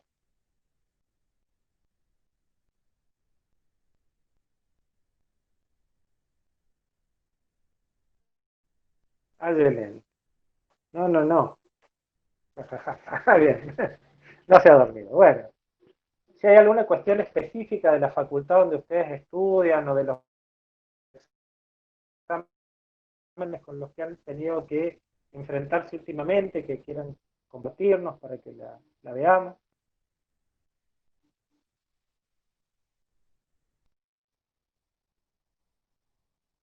Aprovechen que los dos somos profes piolas, que nos gusta escuchar a los alumnos, ¿no? No solo nos gusta hablar a nosotros.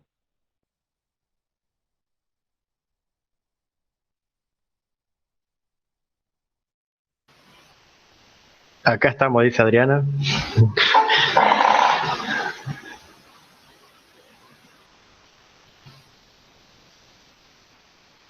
Dice que no escucha bien la consigna. Bueno, repetimos la consigna. Que bueno, si hay alguna cosa que nos quieran preguntar sobre lo que hemos estado comentar, sobre las evaluaciones recientes que ustedes han tenido, que quisieran que podamos revisar juntos.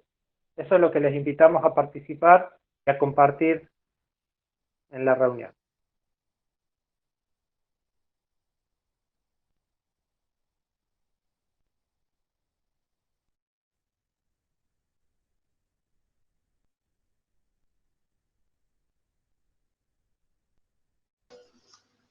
Hola, profes. Hola, Hola, ¿me escuchan? Cecilia. Ah, sí. Sí, se No, escucha. Muy bien. yo le quería comentar más que nada mi experiencia. Yo estudio Derecho y bueno, al principio iba bien, digamos, en todas las materias. Pero ahora en esta última instancia, que me parecen más dificultosas rendir las materias de sexto, que antes era más decir conceptos, más de decir los artículos y nada más. Ahora me parece que en sexto año ya es como aplicar todo, ¿no? Tanto la práctica como los artículos. Entonces ahí como que se me complica. Y, y bueno, y me pasa los últimos exámenes que yo ya empiezo bochada, o sea, ese fin de anterior, crisis, y ya no me entra nada, como contaban de que el bloqueo se produce a veces días antes, ¿no?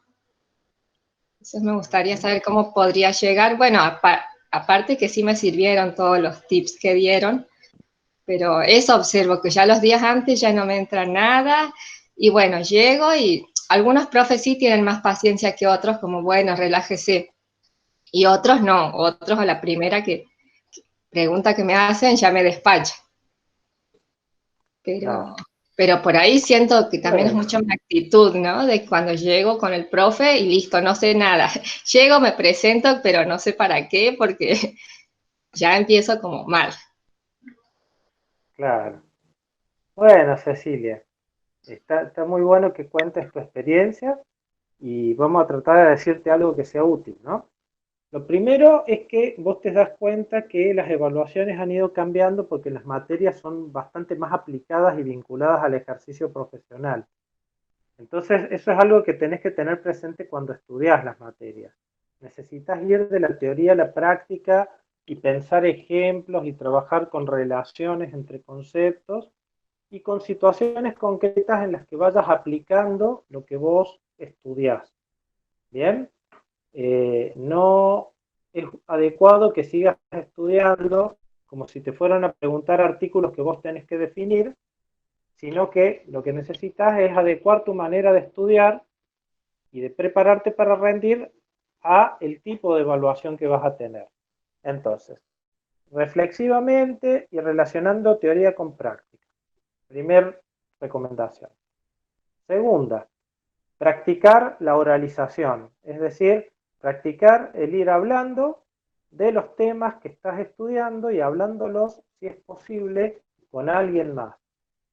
Podés hablarlo con alguna compañera o compañero que vaya a rendir la materia y ustedes simulan el examen, lo pueden hacer por Meet, por una videollamada, por Zoom, por WhatsApp, o si se juntan presencialmente, en persona, tomando la distancia necesaria, incluso con los barbijos puestos, pero pueden juntarse a estudiar con compañeros, ¿sí? Que estemos con medidas de cuidado no impide que ustedes trabajen en colaboración. Lo importante es que lo que hagan en el poco tiempo que dediquen a esto sea provechoso, a ustedes les sirva. Y acá vos lo que necesitas es comprobar en la propia práctica tuya que sos capaz y competente para poder explicarle a otro en voz alta los temas sobre los cuales tenés que rendir. Los podés desarrollar cuando hables, la persona que te escucha te puede dar una devolución y decir, sí, salió claro, se entiende, el ejemplo que usaste es pertinente, lo que dijiste lo expresaste en forma organizada, ¿sí?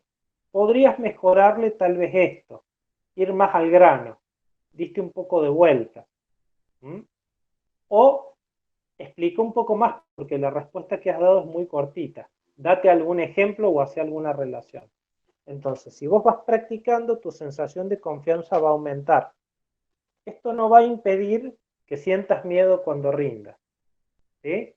Cuando vayas a rendir, igual probablemente tengas temor a que las cosas no te salgan y puede ser que te sientas derrotado antes de empezar. La diferencia es que vos también vas a poder recordar que has sido capaz de hacerlo bien y te lo vas a poder decir a vos misma, Cecilia, decir, no, bueno, yo estoy acá porque he hecho un buen proceso de estudio y porque comprobé que podía explicar las cosas y desarrollarlas. Por eso estoy acá, si no, no hubiera venido. Y bueno, entremos al baile y que te pregunten lo que te tengan que preguntar y tendrás que tratar de responder lo mejor que puedas con lo que tenés. ¿Mm? El asunto es que con la actitud que vos asumís de derrota prematura, te vas restando chances de usar lo que sabes y de pelearle y de defenderte en medio de la situación. Es como que no das la batalla, no haces ni siquiera el intento. Y de esa forma terminas confirmando las ideas negativas que tenías. Claro, no, yo no voy a poder, no soy capaz. No porque no tengas la capacidad para hacerlo, sino porque estás inhibiéndote de usarla al dar por sentado que va a pasar algo malo. Vos no podés evitar sentir miedo, lo vas a sentir igual. Lo que podés cambiar es el hecho de creer que porque tenés miedo, eso es una prueba de que lo que va a pasar después es negativo. Necesitas aceptar tu emoción como parte del camino, pero entender que tu emoción no es ninguna prueba contundente de qué es lo que va a pasar en el futuro. Es solo un indicio de que estás asustada. No es una prueba de que lo que pase luego va a ser negativo. Necesitas enfrentar lo que pase para ahí descubrir, bueno, cómo va. Tal vez lo puedas enfrentar y resolver mejor. ¿Sí? Lo importante es que no te quedes pegada a tu miedo, sino que con tu miedo presente y acompañándote, vayas y rindas. ¿Sí? Tu miedo va a estar ahí como un compañero tal vez poco agradable de viaje, ¿sí? Pero al que no lo podés tirar del auto para seguir vos sola. Necesitas llevarlo en el asiento de al lado o en el asiento de atrás y escucharlo, que decís, ay, no voy a poder, va a salir todo mal. Y vas a decir, bueno, pero igual vamos a probar. De esto se trata, ¿no? Y que te concentres en lo que tenés que hacer más que en lo que estás sintiendo en el momento. ¿Bien? Sí, muy bueno. Bueno, gracias, profe. Bueno, vemos algún otro ejemplo. A ver, Ricardo, si querés leer los que están en el chat. Sí, Adriana dice, yo me recibí de contador en julio en esta pandemia y la verdad dilaté años mi carrera faltándome 3 materias. Lo sufrí muchísimo, llegaba la fecha y me echaba para atrás. Hermosa la charla y también nos agrega, voy a seguir estudiando el profesorado y voy a usar estas herramientas. Bueno, che, me alegro mucho que luego de haber terminado la carrera y haber sufrido para terminarla, des lugar a un nuevo proyecto, ¿sí? Y ojalá que este nuevo proyecto del profesorado sea una experiencia más agradable para vos, más reconfortante, y que todo lo que aprendas te ayude a ser una mejor profesora también, más tolerante y más empática con tus estudiantes, más capaz de entender lo que les pasa a tus estudiantes cuando estén trabajando con vos. Así que bueno, felicitaciones por seguir adelante con tu formación.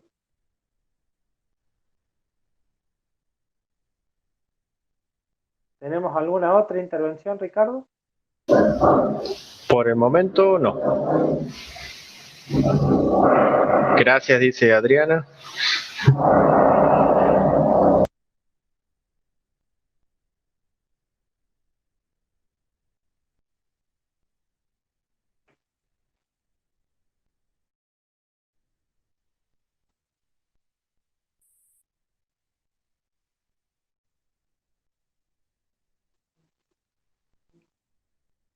Había ahí una pregunta sobre algo de la saturación, no sé qué era lo que decían. ¿Cómo podríamos evitar llegar a la saturación antes del examen? Dice Mercedes. Bueno, Mercedes, para no saturarte necesitas ponerle límites al estudio. Hay una creencia que es muy generalizada, pero creo que es bastante contraproducente, que es que hay que estudiar lo más posible y la mayor cantidad de tiempo posible. Si hay tiempo libre hay que estudiar. Y si hace falta dejar de dormir para estudiar, hay que estudiar. Y si hace falta dejar de hacer otras cosas propias de una vida normal, hay que dejarla porque hay que estudiar. Esa es la idea básica que hay que revisar para no llegar a la saturación. La preparación tiene que ser profunda, consciente, responsable, y eso requiere darle tiempo e ir de a poco estudiando la cantidad de horas que vos puedas por día en forma productiva y después no estudiando más. Para no saturarte, tenés que poder cortar con lo que haces, dedicarte a otra cosa, despejarte, hacer actividades placenteras, descansar y retomar al día siguiente. Lo importante es la calidad del tiempo que estudias, no solo la cantidad de horas que lo haces. Si vos sentís que cuando estudias aprendés, entendés las cosas y las vas almacenando de a poco en tu memoria y vas sintiendo confianza porque lo que asimilás al día siguiente cuando empezás a ver otro tema, también lo podés recordar, lo podés conectar, estás haciendo un estudio de buena calidad. Y hacer eso previene la saturación. La saturación se da por exceso de actividad y por estar pensando de más en relación con lo que haces. Hay que hacer lo justo, lo necesario, lo mejor que puedas, pensar sobre eso lo indispensable como para, si hay que hacer alguna mejora, darte cuenta cuál es, y después poner la mente en otra cosa hasta que vuelvas a la próxima sesión de estudio. Ahí se podría agregar, Luis, el hecho de al fragmentar también las sesiones de estudio, brindar pequeñas recompensas o gratificaciones, ya sea con actividades placenteras o con algún gusto, alguna, qué sé yo, alguna película o serie, como para también ir distendiendo, digamos, y también no estar concentrado todo el tiempo en la tarea, digamos, y esperar o pensar que la recompensa tiene que venir al final cuando uno cumplió el objetivo, sino que también puede ser durante el proceso.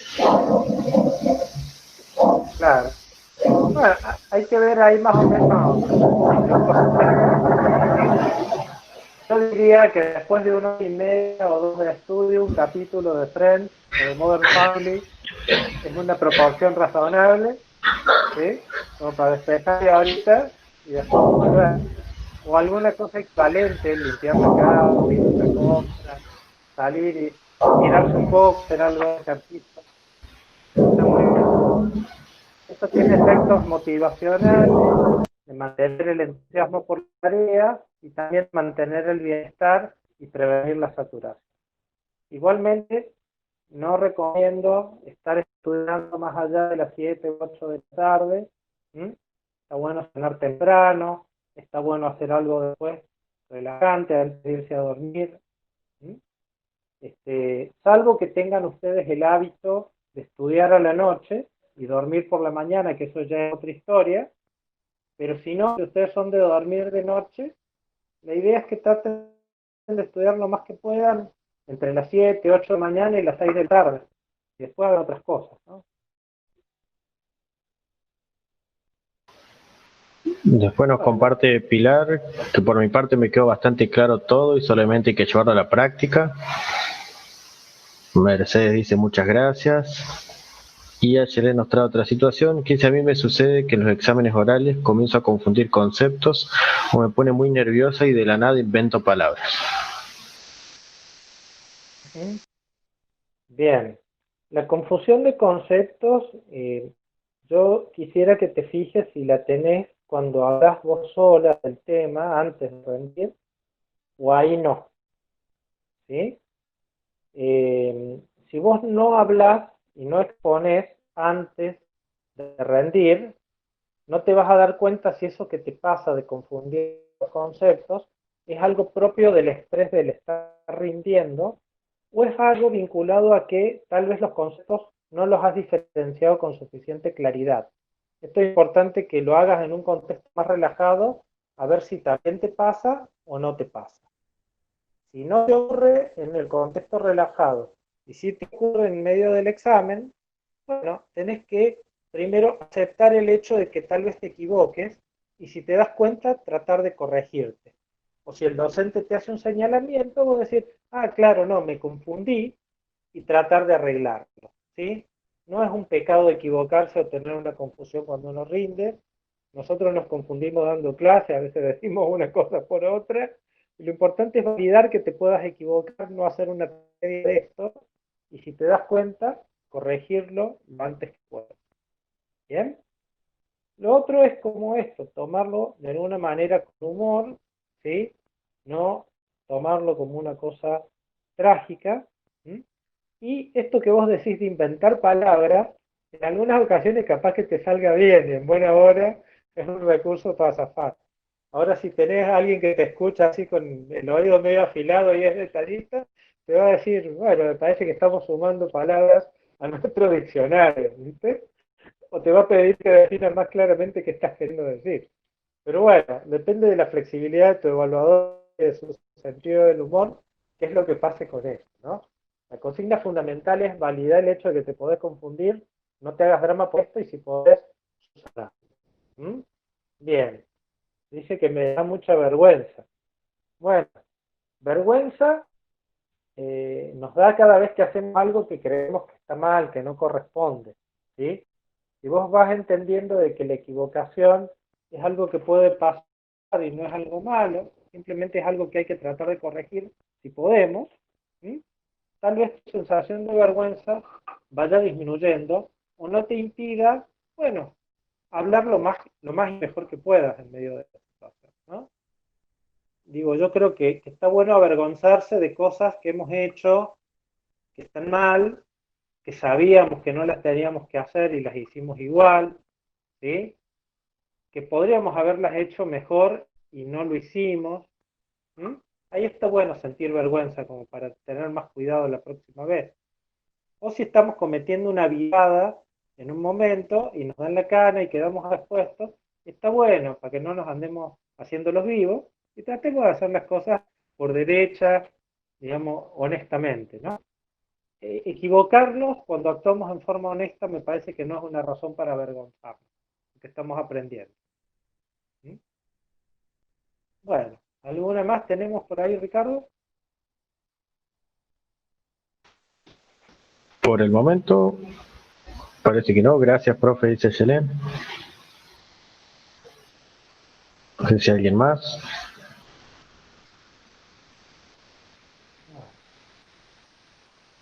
Les has dicho, Ricardo, que hoy es el último encuentro, ¿no? Así que hablen ahora o callen para siempre. No, digo, como ya hoy nos vamos a despedir, ya hacemos el cierre de la experiencia. Bueno, después si quieren preguntar alguna cosa más o hacer alguna consulta extra, pueden mandar un correo electrónico. Ahí creo que Ricardo ya les ha compartido la dirección de mail, tanto de la Secretaría como la mía personal. ¿Sí? Y bueno, si no hay más preguntas, simplemente les pediríamos unas palabritas de despedida, ¿sí? Respecto de qué es lo que se llevan. Bien. Ahí está opinando otra compañera. ¿Podés leer, Ricky? Sí, como dijo Pilar, hay que poner en práctica todo lo que aprendimos, si no vamos a tener que volver para el próximo taller para reforzar. Dice ahí.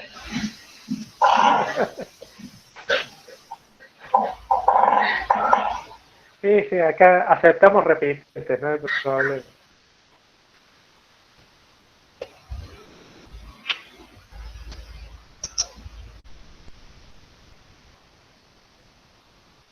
Bueno,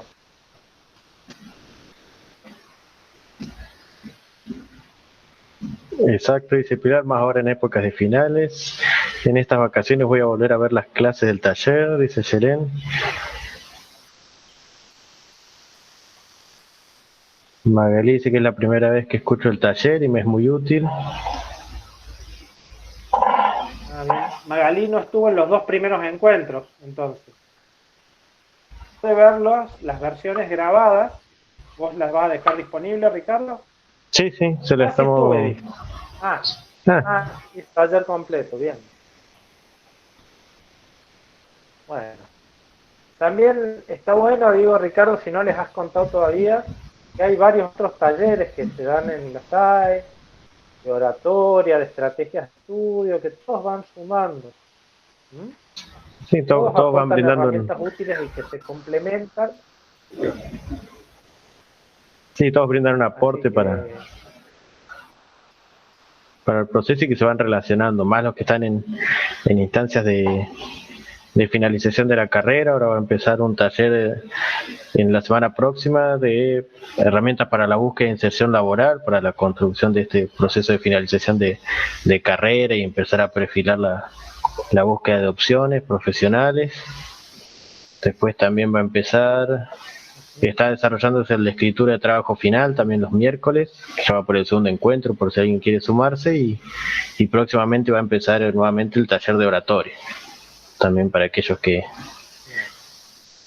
quieran ejercitar algunas partes de la oralidad para defenderse en los exámenes finales. Y también ha habido un taller para quienes tienen hijos, sean mamás, sean papás, que se hizo por primera vez ahora, también, ¿no? De lo que es la crianza, el vínculo con los hijos, que también está bueno para aquellas mamás y papás que están estudiando y a la vez con funciones de cuidado. Es una experiencia que tal vez se repita más adelante. Bien se dio en principio para las personas del jardín de Odoro, que es el jardín de la universidad. También se abría para otros estudiantes con hijos, con hijas, así que esténse atentos si alguno está en esa situación o tiene amistades que estén en la situación, de poderles recomendar, ¿no? Sí, todas las actividades que deseen participar, que organicemos desde el departamento de acompañamiento, nos pueden escribir al mail que es trayectoriasacadémicas@estudiantiles.unc.edu.ar, donde les mandamos el recordatorio generalmente de cada uno de los encuentros para que puedan, y les mandamos información directamente del taller o el formulario de inscripción si ya está disponible para que puedan participar. Y dice Lourdes, simplemente agradecerles por esta experiencia enriquecedora, me ayudó un montón, así que muchas gracias. Bien.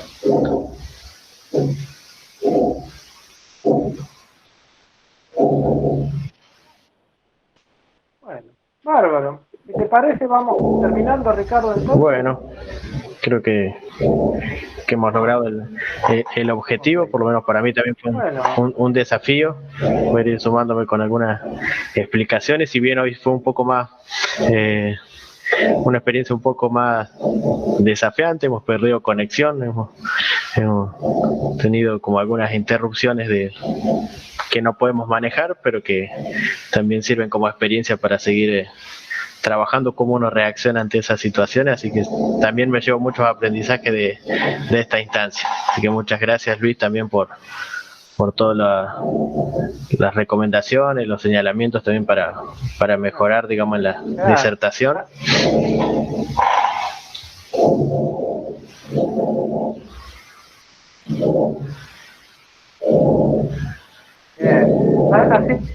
Ha sido como los integrantes del equipo de fútbol que estaban en el banco mirando los partidos y de repente se encuentran a jugar.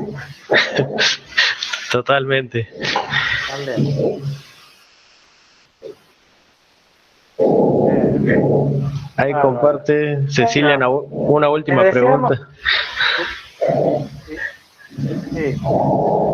Dice, me quedó una última, perdón, dice, ¿cómo lidiar con los profes viejos, esas eminencias que no toleran un error, un titubeo y no ven para nada no vale para nada el examen como no ven para nada el examen como una negociación. Bueno, por un lado es cuestión de tiempo. Está muy bien, probablemente ya no estén. Se jubile.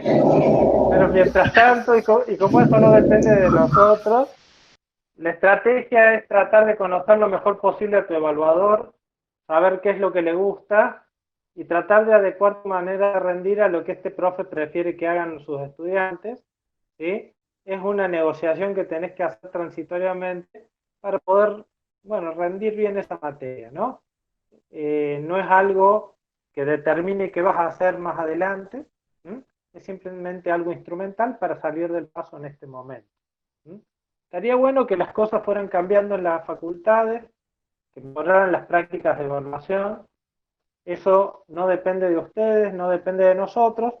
Si bien hacemos sugerencias y tratamos de recomendar a nuestros colegas, tratamos de instalar el tema, ustedes también lo pueden hacer a nivel individual o desde sus centros de estudiantes, pidiendo mejoras en las prácticas de evaluación.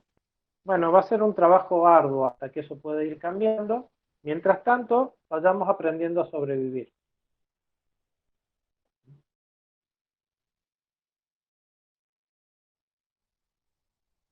Bueno, quedamos acá.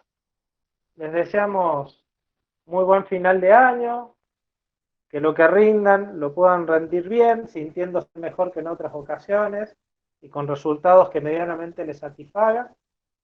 Y bueno, que puedan también descansar para recuperar energías y encarar el 2021 de la mejor manera posible, ¿no? También nosotros lo estamos necesitando. Así que bueno, muchas gracias por su atención y su confianza y hasta la próxima. Buenísimo, Luis, muchas gracias también. Bueno, éxitos a todos y todas en este último tramo que queda del año. También los invitamos a que nos compartan sus próximas experiencias, cómo les ha ido en las próximas instancias, si han podido aplicar también los conceptos que hemos trabajado en el taller, que eso también no es de suma utilidad para seguir mejorando la propuesta y seguir también teniendo en cuenta sus recomendaciones de qué aspectos les fueron más útiles. También nos sirve, nos pueden enviar por mail también en base a cómo ha sido sus próximas experiencias una vez que han transitado por el espacio del taller. Dejamos abierta también la invitación para otras instancias que quieran sumarse, otras actividades que organizamos desde el departamento y bueno, les deseamos un excelente cierre de año. Muchas gracias, Luis, también por cada uno de los encuentros y nos veremos en próximas instancias. Que tengan una buena semana.